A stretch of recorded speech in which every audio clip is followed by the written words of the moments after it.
Assalamualaikum warahmatullahi wabarakatuh. Perkenalkan, nama saya Puja Riyadi, dari lokal 5A bilingual dengan NIM 11940412198. Nah, pada kesempatan kali ini saya akan membahas sedikit tentang prinsip dasar operasional perbankan syariah atau yang disingkat PDOPS demi memenuhi tugas ujian tengah semester mata kuliah manajemen lembaga keuangan Islam. Nah, pembahasan yang pertama yaitu tentang wadiah.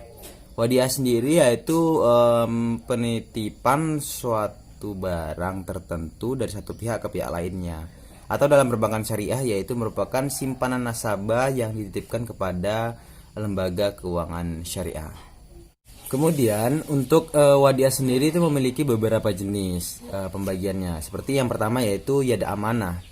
Yad amanah di sini adalah penitipan suatu barang ataupun uang yang mana barang yang dititipkan kepada penitip, penerima titipan tidak boleh untuk menggunakan barang tersebut ataupun uang tersebut. Nah, kemudian yang menitipkan barang itu bisa mengambil kapanpun barang yang dia titipkan dalam keadaan utuh. Tetapi pihak penerima titipan itu berhak meminta biaya dari penitipan barang atau uang tersebut, seperti itu. Kemudian ya jenis kedua dari wadiah ini adalah yad domanah. Nah, yad domanah ini bisa dibilang kebalikan dari yad amanah tadi, yaitu penitipan suatu barang ataupun uang kepada pihak tertentu, tetapi pihak penerima titipan boleh menggunakan ataupun memanfaatkan barang titipan tersebut untuk kepentingan dirinya. Nah, dan juga boleh membagi hasil dari kegunaan barang yang dititipkan tersebut. Sebagai contoh, misalnya dia menitipkan barang yang bisa digunakan untuk menghasilkan uang. Nah, nanti hasil uang yang dari barang titipan tersebut boleh dibagi kepada pihak penitip, seperti itu. Oke, sekian untuk penjelasan tentang wadiah dan juga jenisnya. Kita masuk ke poin yang kedua, yaitu tentang syirkah. Syirkah ini adalah bentuk kerjasama antara dua orang atau lebih demi tujuan bersama dan mendapatkan keuntungan yang telah disepakati bersama. Di dalamnya terdapat pendanaan dan juga pengelolaan. Sama seperti wadiah tadi, bahwasanya syirkah ini memiliki beberapa jenis pembagian. Yang pertama yaitu syirkah mudharabah. Syirkah mudharabah sendiri yaitu kerjasama antara kedua pihak yang mana posisinya hanya ada satu pemberi modal dan satu lagi sebagai pihak pengelola. Kemudian yang kedua adalah jenisnya syirkah musyarakah. Syirkah musyarakah ini hampir sama dengan syirkah mudharabah, tetapi pada syirkah musyarakah kedua pihak ini berposisi sebagai sama-sama pemodal dan juga pengelola. Kemudian yang ketiga jenisnya adalah syirkah muzara'ah. Muzara'ah sendiri itu adalah di dalam bidang pertanian, adalah di mana pemilik lahan hanya menyediakan bibit. Kemudian tentang pembagian hasil dengan pengelola, nanti adalah hasil kesepakatan bersama yang telah ditentukan dan dalam bentuk pecahan, seperti itu. Kemudian yang terakhir adalah syirkah musakoh. Musakoh sendiri itu bisa disebutkan sebagai hampir sama dengan syirkah muzara'ah tadi, yang mana dalam bidang pertanian, tetapi di sini pembagian hasilnya yaitu pihak pengelola hanya melakukan perawatan terhadap lahan dan juga kebun yang telah disediakan. Kemudian pihak pengelola tersebut mendapatkan hasil atau bagian dari hasil panen lahan tersebut. Seperti itu. Baiklah, sekarang kita masuk ke pembahasan yang ketiga, yaitu tijaroh. Tijarah sendiri itu adalah merupakan akad yang bertujuan komersial, yang artinya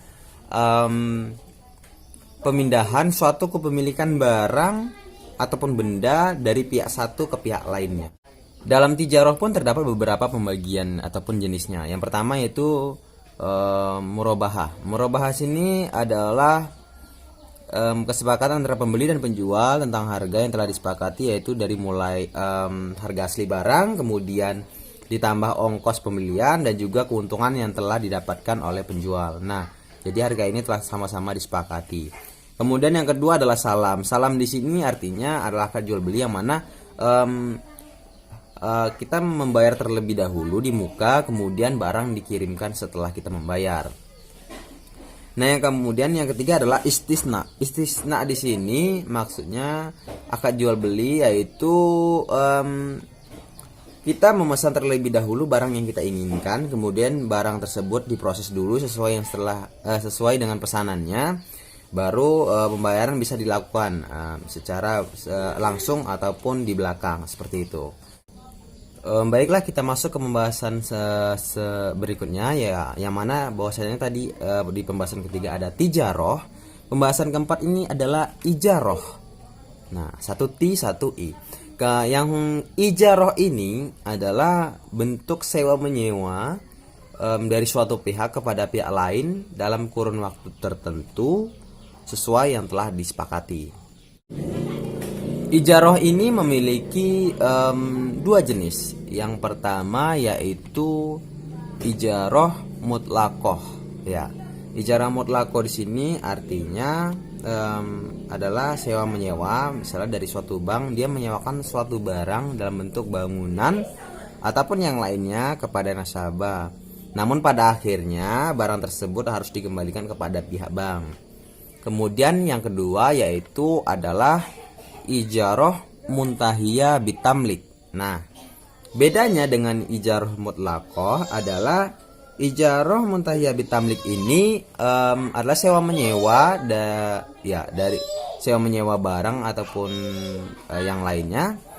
Namun pada akhirnya barang tersebut menjadi pemilik si penyewa, tidak dikembalikan kepada pihak penyewa tadi. Seperti itu. Baiklah teman-teman, setelah pembahasan yang keempat tadi, kita masuk ke pembahasan yang kelima ataupun pembahasan yang terakhir, yaitu tentang ujroh. Nah, ujroh di sini maksudnya adalah pemberian upah kepada pihak tertentu setelah pekerjaan yang ia lakukan, ya.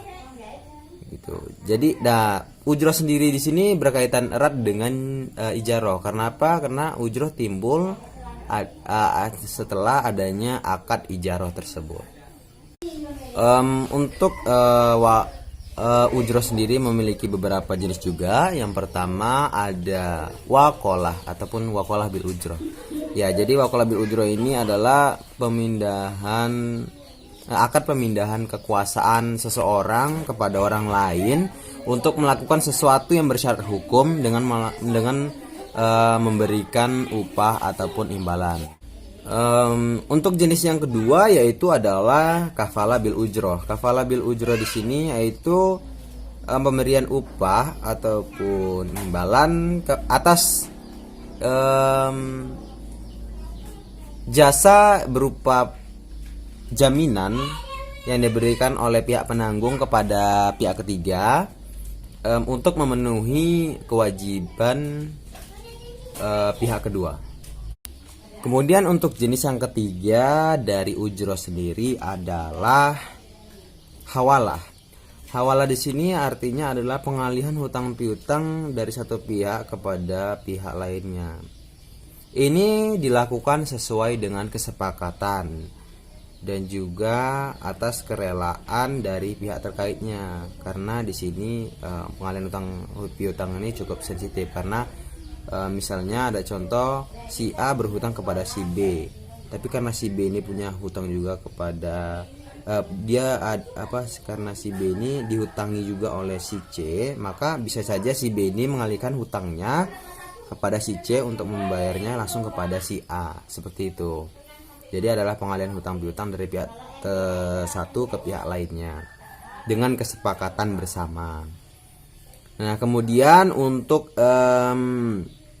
Yang jenis yang keempat yaitu adalah ran. Ran di sini artinya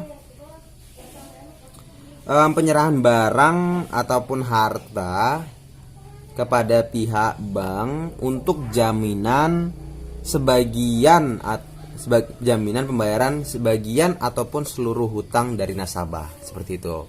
Jadi bank ini berhak untuk menarik barang ataupun apapun itu yang bisa menjadi jaminan untuk membayar hutang, mau itu sebagian maupun seluruh hutang dari nasabah tersebut. Kemudian yang terakhir adalah qard hasan ya. Seperti itu. Di sini disebutkan bahwasanya